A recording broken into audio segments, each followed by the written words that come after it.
Cornwell, certified nurse midwife, and I run a couple companies. We'll just call this one Empowering Midwifery Education today, because I think it's more about the clinical side than the business, but we'll see if they overlap.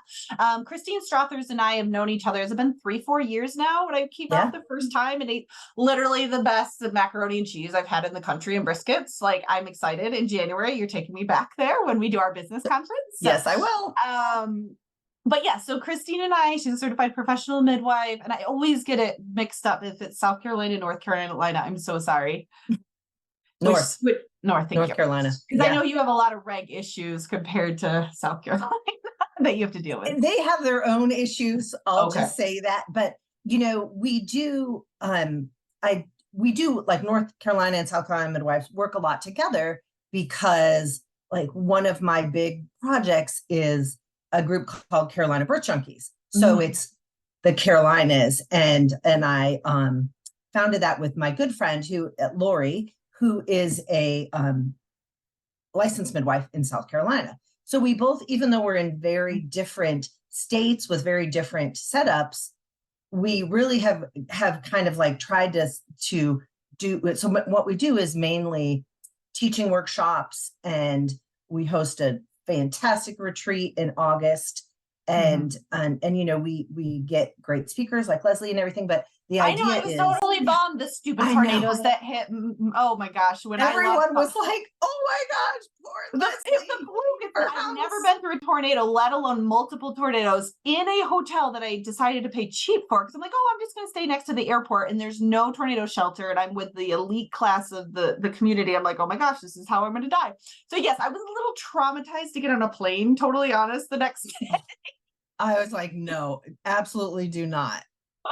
But yeah, so we're going to reschedule, and I'm coming out the end of January. So people just have to go to our websites and do a one-day one-on-one. We're going to have fun talking about business. So that's right. And we're going to be in beautiful, sunny North Carolina in January. Yeah, you might not get me on a plane. I'm like, so sorry, I'm not going back to Michigan. But anywho, so they're gonna be like, oh goodness, these ladies know each other too well. But yeah, so Christine is phenomenal with what I wanted to talk about today. I've been to lots of conferences this fall and talking to hundreds of midwives all over the country.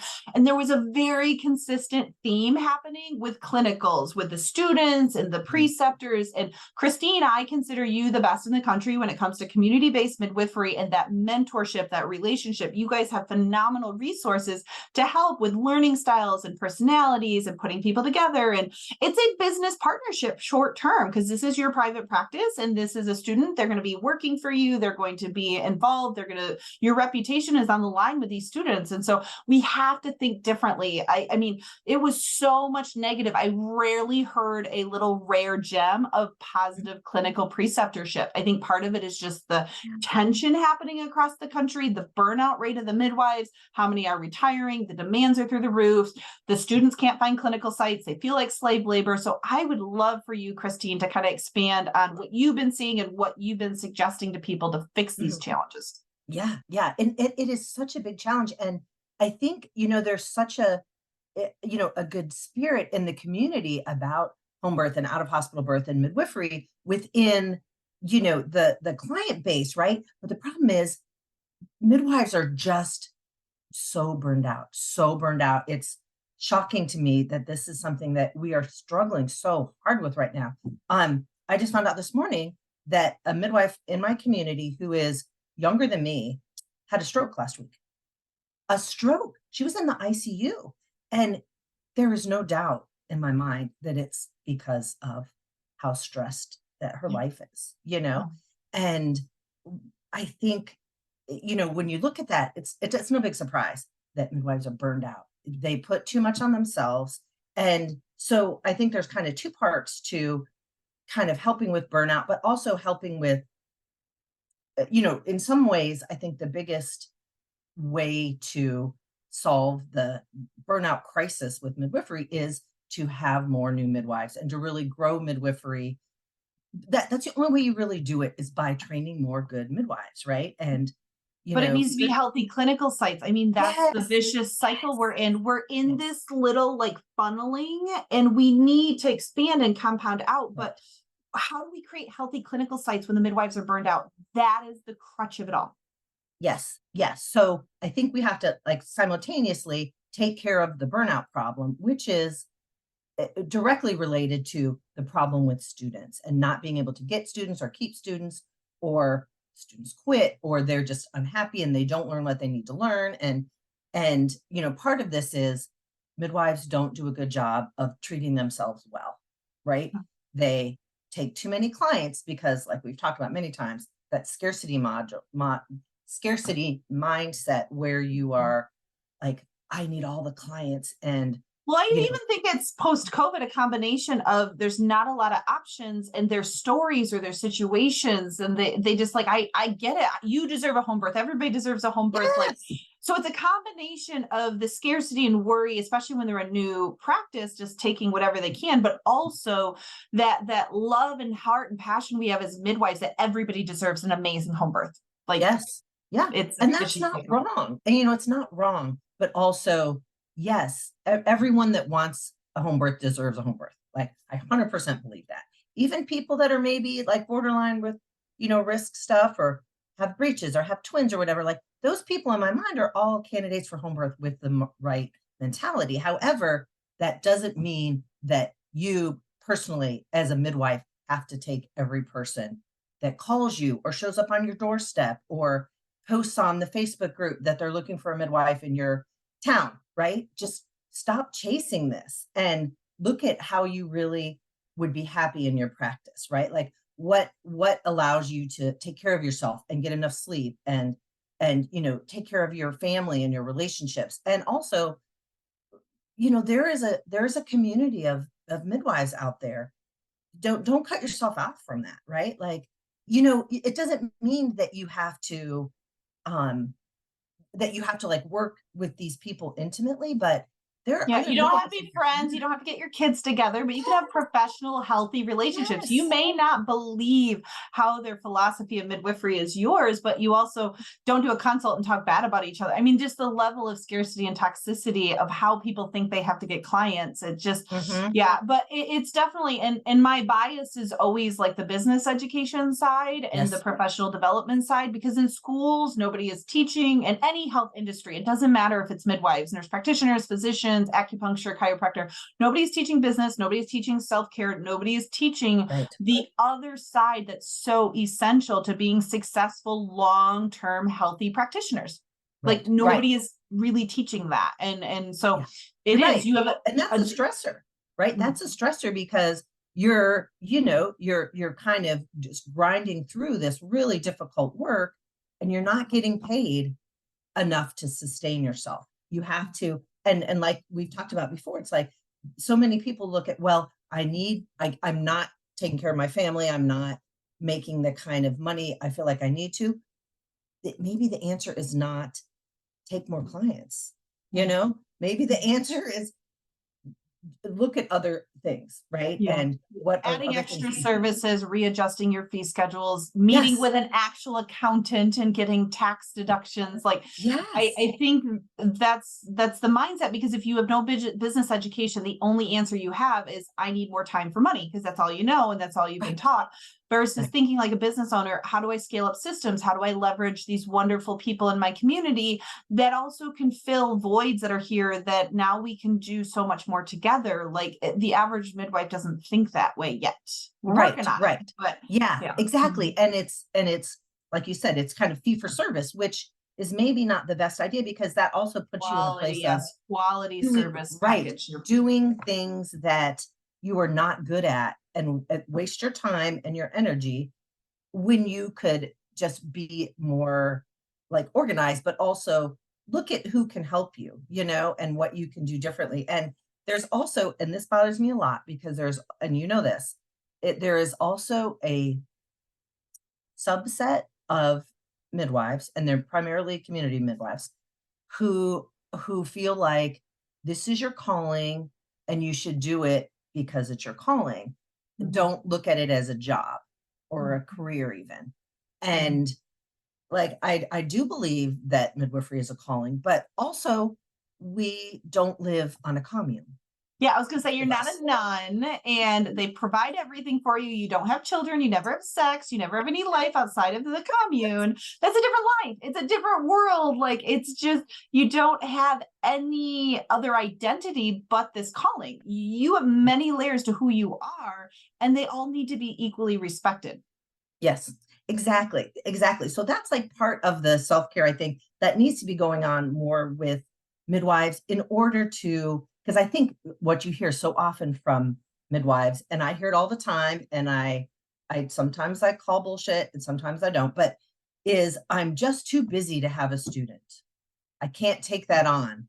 And I'm just like, of course, it's a faceplant kind of thing. But what it is they are just struggling so hard that they don't realize they're not seeing the forest for the trees, right? They're not saying, well, what would make my life better and my midwifery Yeah, practice they're in better? survival mode. They're in Yes. that basic Maslow hierarchy of need, and all you're thinking about is your next meal, your Yes. shelter, your paycheck. Like when you are, I mean, I've created the midwife Maslow hierarchy of needs because I want everybody to I be love the it. Zen. Because it's part of my frustration. Augustine Colebrook and I talk about it all the time. She's like, "You're the Titanic, Leslie," and they're like barely getting on their lifeboats, and they're barely like on their she helps me like because I'm like I am so frustrated. I want the midwives to be to their Zen, their soul purpose, and their soul being. And Yes. she's like, we have to just get them from the survival rung to just the feeling like I have a hobby and I do have Yes. friends and I do Yes. actually have more of an identity than midwifery. Like that's what we got to work on right now. Yeah, definitely. So I think, that's one thing. And another big component of that that I've seen and that I work with a lot, like it's kind of my thing that I'm doing a lot with now is working together in groups, whether that's closely working together or just support for each other and, peer review and workshops together. And part of that is students and training other midwives, right? Because, how are you ever going to retire if you never train any other midwives? And, and I know people are like, oh, I'm never going to retire. I'm going to just midwife till I die. Okay. You slip and I fall and you're forced to retire or whatever, or like it's just it's yeah, it's unrealistic to do it till you die. Eventually you're gonna want to have a little bit, maybe see some grandkids, maybe see the world a little bit, like you're yeah, gonna want a little separation.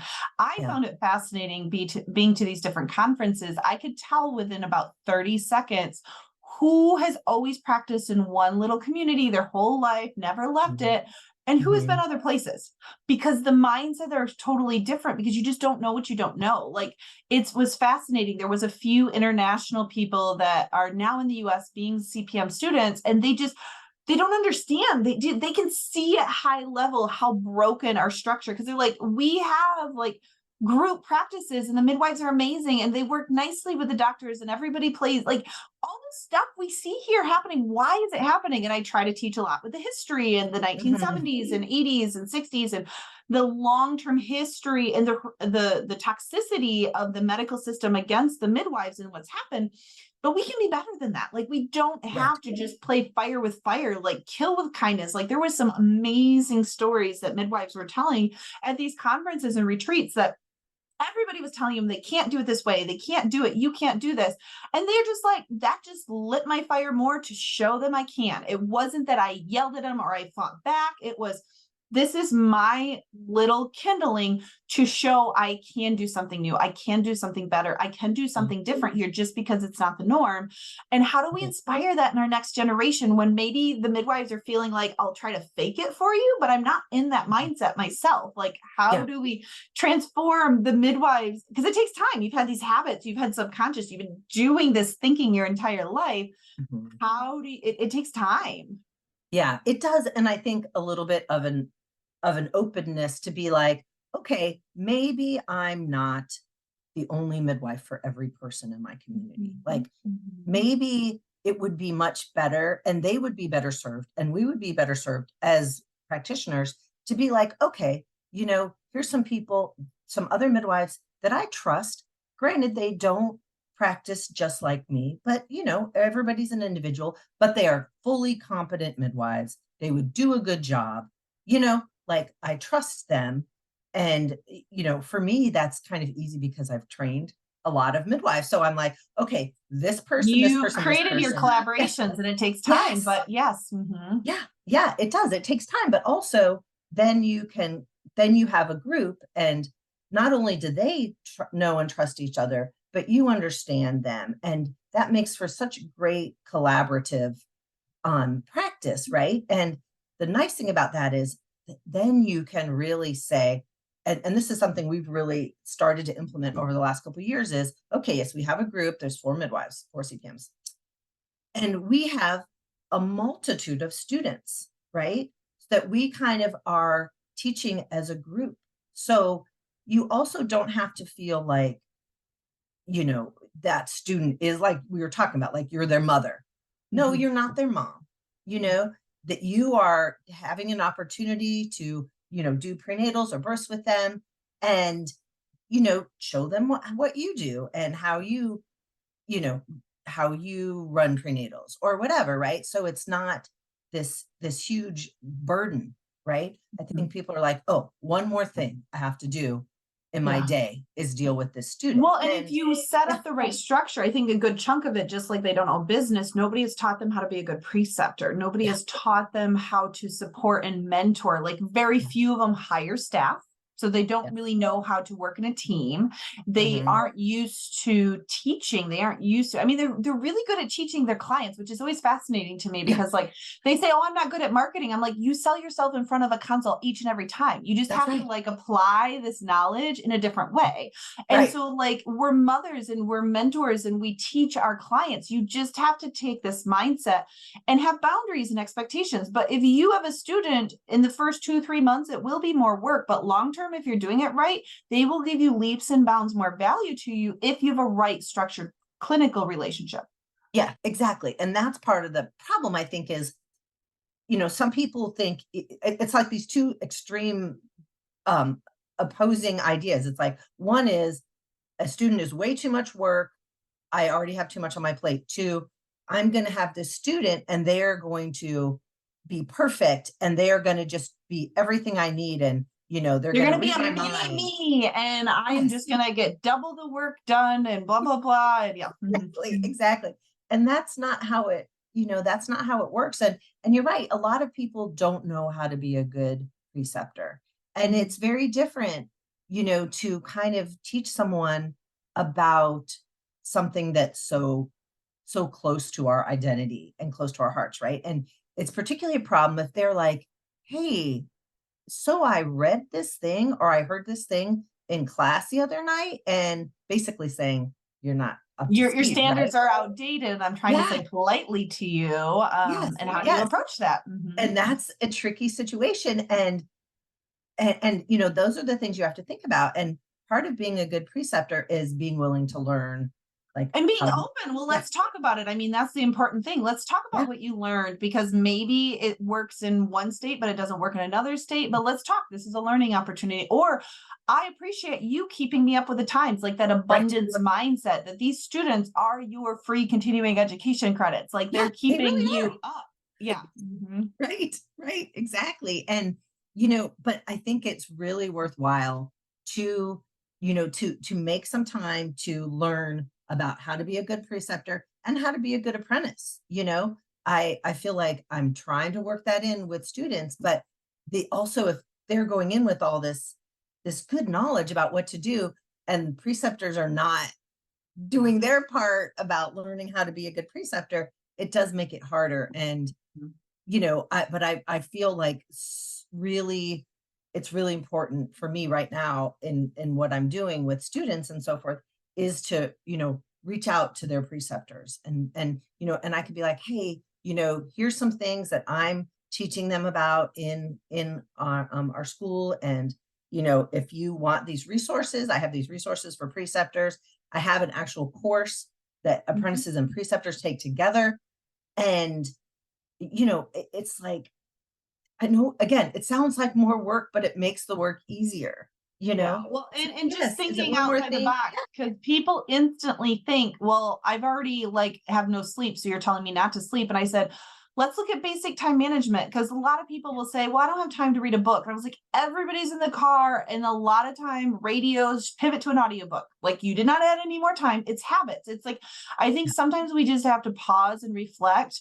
What am I doing day to day? What is on autopilot? Is there a better way? Is there an easier way? Is there different ways to do this? Maybe it will take me a little more work initially to learn these new habits, to think differently, to pause and not keep going on autopilot. But the long-term benefits are worth that little bit of investment. Like, I think midwives are just too much on that rat wheel survival, trying to hope they don't fly right off right now. Yeah, exactly.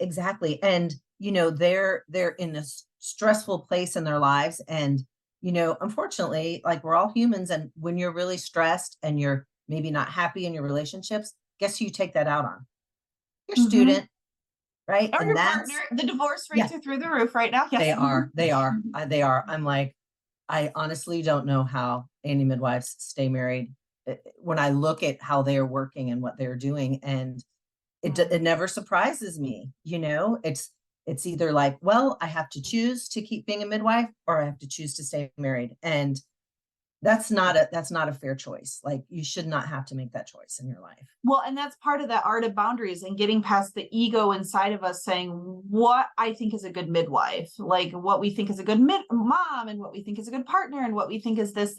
Like the times of the 1970s and what we read with Ina May and the farm and all these Kitty Ernst, like, they're amazing, but the times are different. Contemporary midwives and what our demands are. Both families, they have to work. The dad can't stay home. It usually is the mom that stays home, and birth doesn't allow you, and you don't have as good of a support network. The parents that used to retire aren't retiring, so they can't watch the kids. Like, daycare is crazy expensive. You can't get a daycare for 2 a.m. So there's these stressors in life that the prior generation of midwives did not have to even think about. So we have to give credit, and because too many midwives feel guilty and I'm like, you're trying to put a circle in a peg hole. Like, you can't do this. We need sustainable midwifery. Yes, this utopia that you're talking about, I think we can get there with more birth centers, more training sites, more heavy teaching mindseted midwives that are thinking differently. And then you get your collaboration, you get your team, you get your utopia. But it's hard. It's just because I think too many of them, the traditions and innovation and what's happening in life are just clashing too much.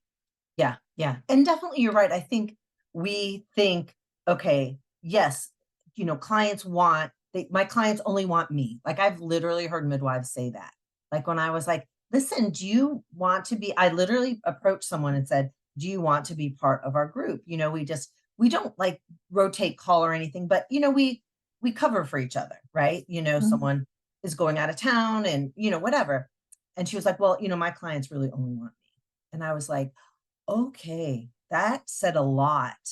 Said a lot, and said a lot about your level of trust of other professionals, but it's like, I think it's again, like we've talked about this before, there's an ego that I think just comes from struggling and struggling and struggling. Well, and time again, it's a difference of if you're concerned about the caliber of care versus just a different personality. So like, if I always joke, but didn't joke with our practices, you don't want Leslie Cornwell care, you want midwifery care. Like, we're all amazing midwives. And after the birth happens, like all of a sudden you did 2-3 births with her and you couldn't make it. And you ask how the birth went, it's the emotions, it's the feeling. They got the birth they wanted because you gave them an amazing midwife. It wasn't you. We have to get past this mindset that they need me. Like, that's too much dependency. We are teaching people to community empowerment, women empowerment, midwifery. The art of midwifery is what's giving them an amazing birth. It's not Christine, it's not Leslie, it's not Jill, it's not Jane. Like, we have to get past this mindset.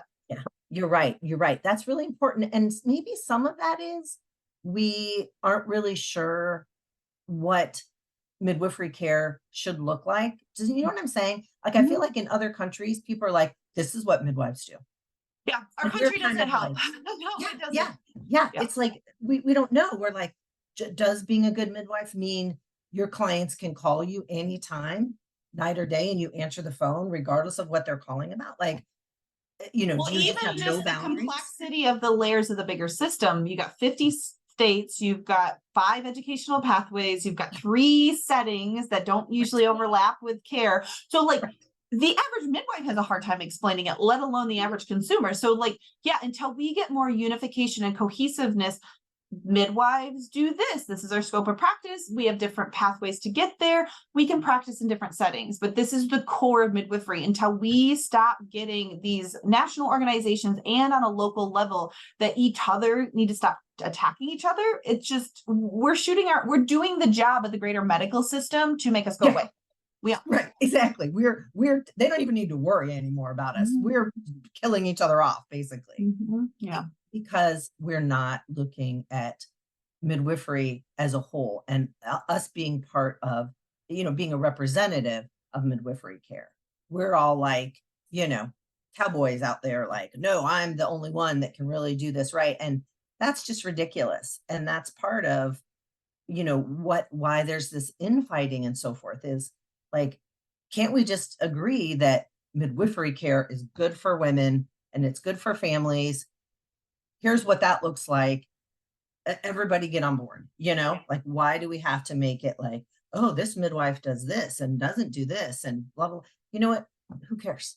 Yeah. Just like literally. Augustine Colebrook at the Midwifery Wisdom Conference, the second one, it was absolutely phenomenal. So if people can go to it next year, it's in Louisiana. I highly encourage it. But she did a really phenomenal talk about paradigm shifts and life is a game. Too many midwives play the finite game. We don't play the infinite game. We play the finite. We're thinking of our little space, our little world, our little situation. Mm-hmm. We're not thinking the bigger picture.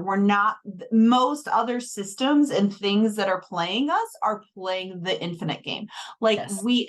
She showed so many great examples through history and game. So like, it was a phenomenal speech she did. And it hit home. Like, how are midwives playing the game of life? Are they just focused in little and baby and small and just what matters to them? Or what is the legacy of my children? What is the legacy of midwifery? What is the legacy of what we want for our next generation? How do we play the infinite game? Like, it was awesome. Yeah. I like it. I'll have to. Yeah. I think she recorded it. Yeah. I'll have to ask if the team can maybe put that on their channel or podcast, but it was a really good talk. So I would love for you, because I know we talk like just the preceptor, a midwife relationship. A lot of the students aren't happy with their schools. And it's interesting because I know both sides very well with the nurse midwife educational clinical expectations and the MEEC and the PAP process. And it's far more work for the CPM instructors, probably like mentors, than it is for the C&M instructors, because the schools, I think there's a lot more accountability needs to be done for the schools to do more than they're doing for these students, because that causes a ripple effect that these preceptors think they're just going to be a clinical site, but then they become a free teacher. They're finding them in their books. They're doing their classes for them because they don't quite understand what a traditional clinical site looks like. So I found that fascinating too, just with seeing the different pathways of how clinical relationships can be. The one in the community-based setting is completely different than the C&Ms traditionally get from what the schools expect out of the students and expect out of their clinical sites are very different. Yeah, it really is. There are not a lot of requirements for apprenticeship placement and so forth. And it is kind of the Wild West as far as, trying to find, and that's the biggest complaint that you hear in home birth circles and community birth circles is, I can't find a good student. And at the same time, 9 people are saying, I can't find a preceptor. And it's like, the problem is that there's not a good system, right? To kind of, to find a preceptor, to find a student. And then, people have bad experiences with one or the other. And so they're like, well, I'm not, how many times have I heard people say, well, I'm not going to take any more students because of X. One bad stereotype. That's like the doctor saying, well, I'm never collaborating with a midwife because 10 years ago, you're reinforcing that same stigma. And it's a vicious cycle, because I know there'll be midwife schools that are like, you're criticizing us. I get they have their challenges because they're like, okay, we'll add a department. Now people can't afford the school and they don't tap into FAFSA. Like, I 100% understand the midwife school's struggles. Like, I am not saying the problem with fixing all these things, as soon as you talk about one problem, it's connected to another problem, it's connected to another problem. That's where people get super frustrated, because all these barriers to expand midwifery are connected together. And so I think it's taking very few people like Augustine and I and a few other really high leaders out there. We're trying to break all these barriers at the same time together. Like, but until other people are saying, I'm willing to change my local preceptor site, I'm willing to put boundaries of what a relationship for mentoring and structure looks like, all of us on a high level trying to make these things happen aren't going to matter if the grassroots aren't saying, I'm going to try to do my part. I'm going to try to shift how I think about students, how I approach midwifery. Like we have to all do it together. Yeah, you're right. You're right. And there is part of what's going on is it's like trying, there's a power structure, right? And so you have these power structures that are both, educational and so forth, that are trying to kind of like try to preserve kind of traditional midwifery, but also not giving enough specifics that people really know how to do these and set up these situations, right? And it's like, well, we really want to preserve the PEP process, which I get, but the reason that we have to keep the PEP process is because Meek is so restrictive about their educational programs, and they're just not available to most people. Yeah. Financially and geographically. Yeah. So, right. But then here's your PEP process. Like, here's these 38 pages of skills. Good luck. And no, good structure about what preceptor is supposed to do with this. Like, here's their booklet, sign this, right? And it's like, really? That's what you're doing, so to take that on as a preceptor is like, that seems very intimidating. And I get it, because they're like, seriously, like I'm supposed to teach people all these things. What are the parameters for, for saying they learned this, or what setting, and how or do they? sometimes it's the blind leading the blind. I noticed that with the clinical rotation because I was a mentor for the IV and the lab draws, and a lot of states the midwives just can't do meds, so then they're getting signed off or trying to use these one little opportunities to learn extensively pharmacology and all this stuff about the meds because they're getting no exposure. And maybe this state they can't, but then they move and now they're like, well, this is why you're dangerous because nobody had taught you. And so we have to have some sort of baseline. Like if that person wasn't taught it, they have to have the integrity to say, I can't sign that off for you. We need to get you another preceptor. We need to get you some online classes. Like we have to be, I'm not saying you're a good or bad midwife, but also if you're not the level of capability to do it yourself, you probably shouldn't be teaching other people how to do it. Right. Exactly. And what is appropriate for really like a midwife starting off, and what does that look like, and what continuing ed do you need to have to kind of say, okay, so now I'm kind of graduating to this other thing. But you're right, then when you have all kinds of restrictions in different states, that really throws a monkey wrench into being able to train people appropriately, right? Like if you have restrictions on meds, how are you going to teach someone how to administer medication? Or honestly, my opinion, how to actually teach someone about managing a severe hemorrhage. Yeah. The pharmacology, it's not just injecting an IM injection in their thigh. I think that it's just been focused, like you don't understand the potential comorbidities, the pharmacology, the breakdown rate, how long does it get in the system? Like there's a lot of layers to this you have to understand. And so, I think that there's no right or wrong answer. It's just the intention of these talks are just to brainstorm and get people to think outside the box and inspire them that us as little people, even though we're talking about all these burnout and challenges and struggles, people are powerful. It takes a little bit of momentum to make great things happen. I feel like we need to take the last 5-7 minutes to reinforce the power that these little midwives can say, I am going to put boundaries on my phone after 5 o'clock. I am going to take a student, but I'm going to do it differently this time. I am going to reach out to Christine and I'm going to learn how these other midwives across the country are doing this relationship, because I think it is important to get more midwives out there. So if you have any other advice or suggestions, I would love to end in a positive note, because I feel like half the time we're venting and complaining and I'm like, yeah, definitely. I think educating ourselves is always the best place to start, right? And to look at what's going on and be like, okay, I want to do better in these areas, or I need to shift this. How do I do that? Is you reach out to people who know, you take a class, you find out about, a different way to restructure your practice, and, really think in positive ways what you can do to change the whole landscape. I think it's huge. And like I want to grow midwifery because it's my calling and it's really important and it's significant enough that I want to make good contributions. And that also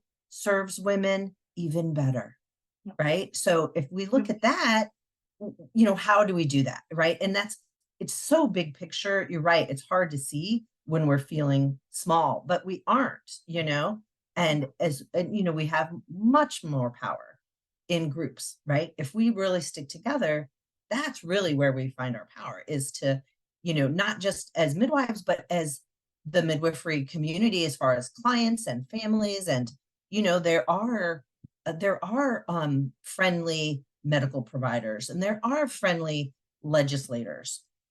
We just have to find them, and really help them feel what we're feeling.